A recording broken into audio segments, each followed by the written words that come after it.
Term limits are back on the ballot in North Dakota.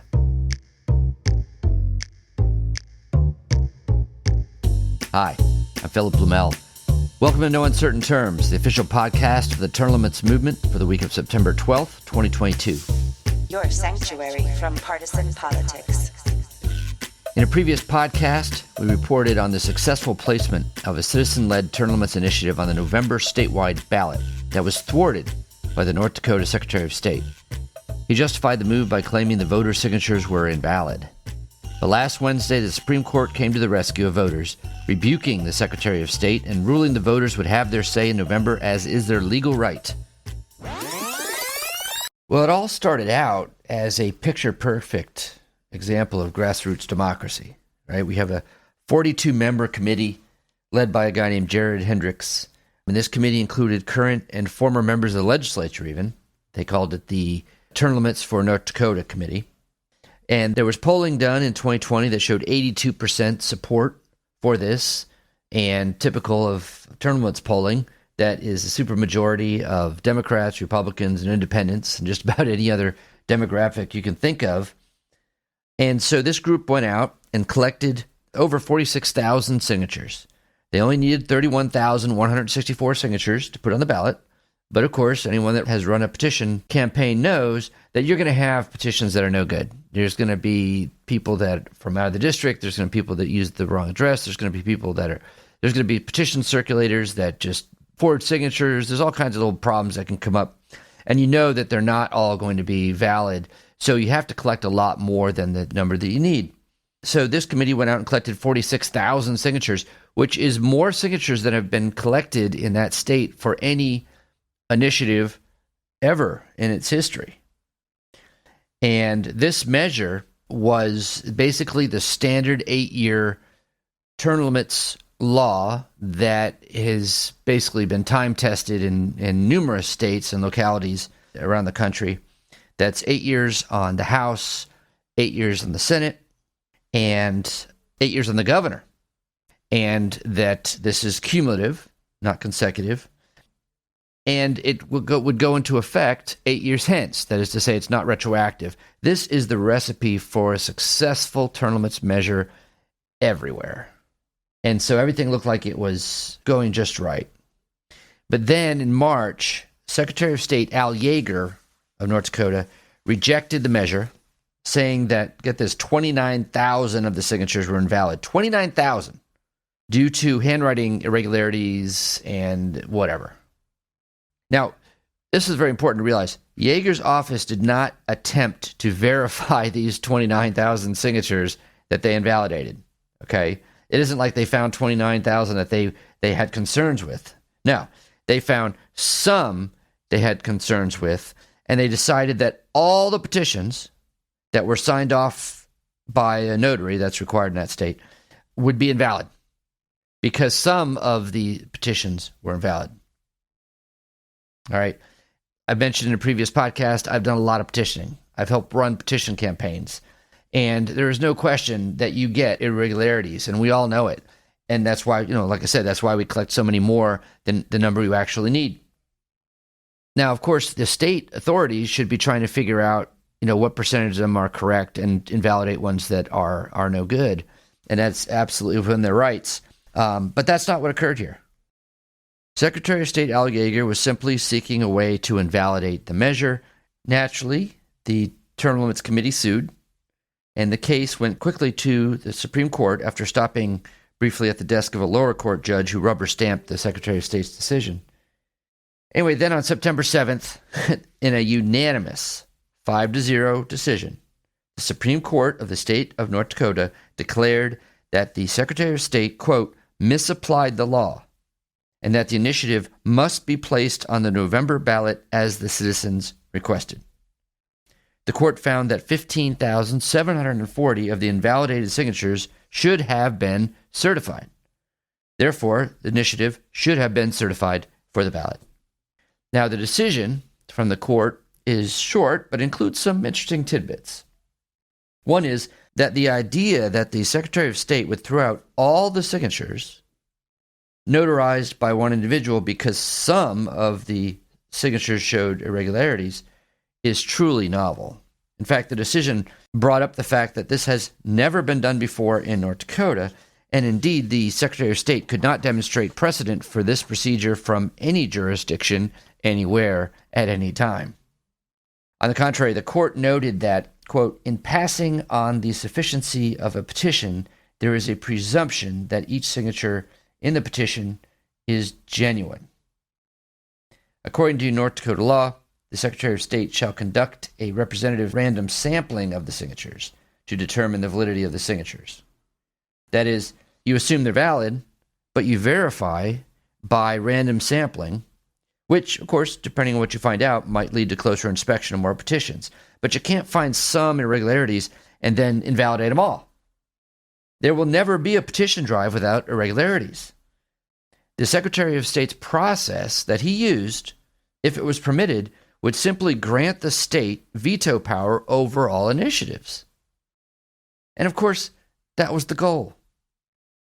Secretary of State Al Yeager was simply protecting the state government establishment of which he is a part. Sorry, Al. So, what next? The referendum will appear on the November ballot in North Dakota, and if the 2020 polling holds, it'll likely pass, probably by a lot. And that's why it was so important for the politicians to keep it off the ballot. There surely will be some backlash against the Secretary of State now. I haven't heard any rumblings of any legal action, but certainly that's possible.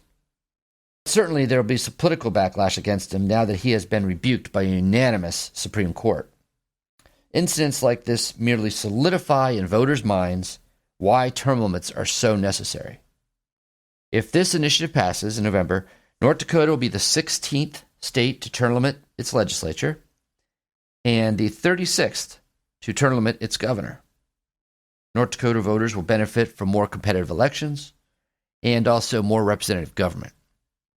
Ironically, one of the reasons that the term limits for North Dakota committee launched this initiative effort is due to lack of responsiveness on the issue of term limits.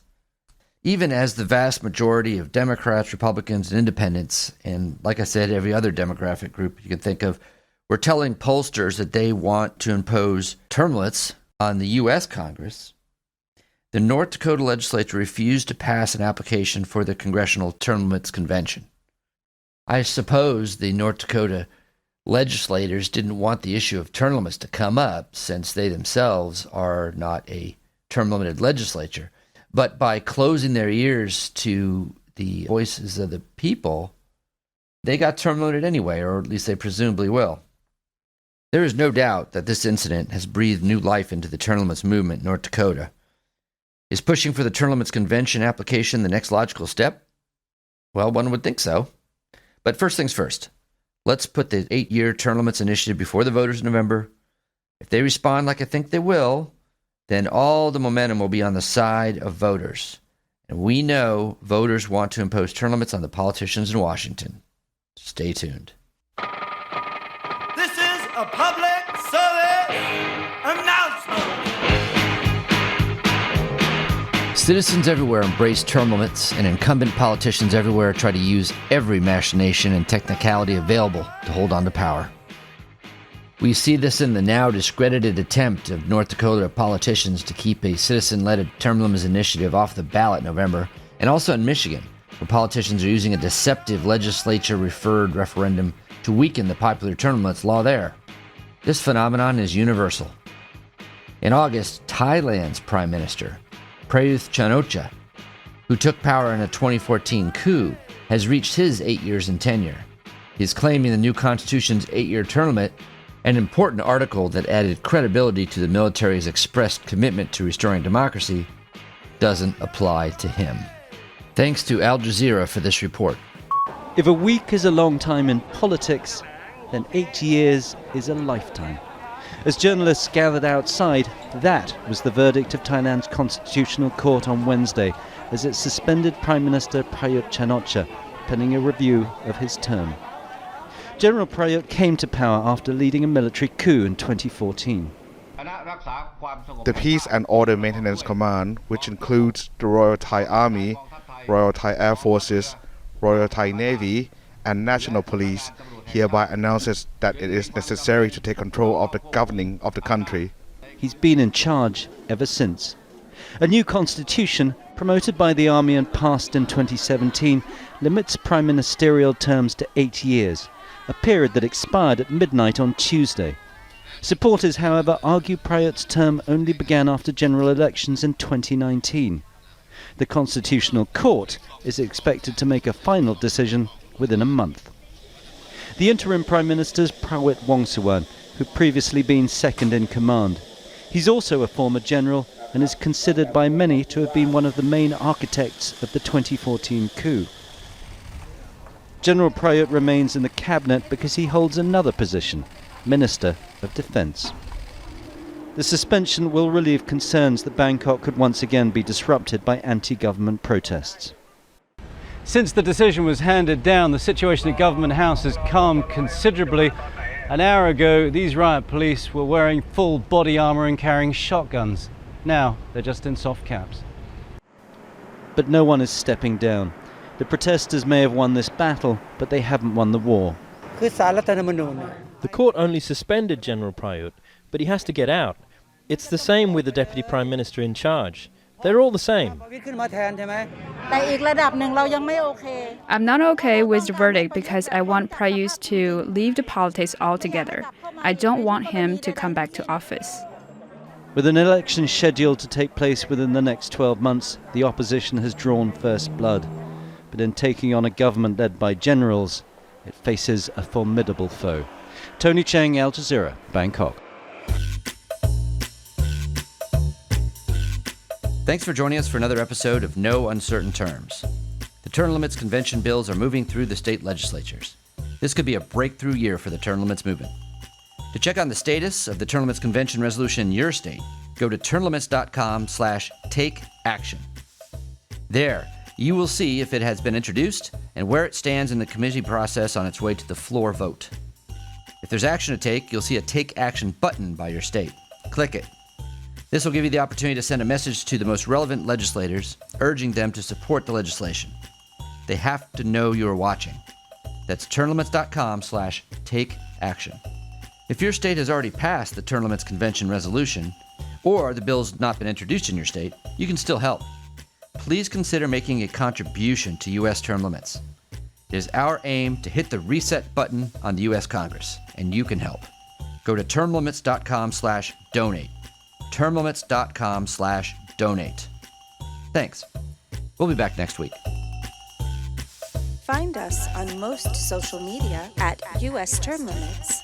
Like us on Facebook, Twitter, YouTube, LinkedIn, Instagram, and now TikTok.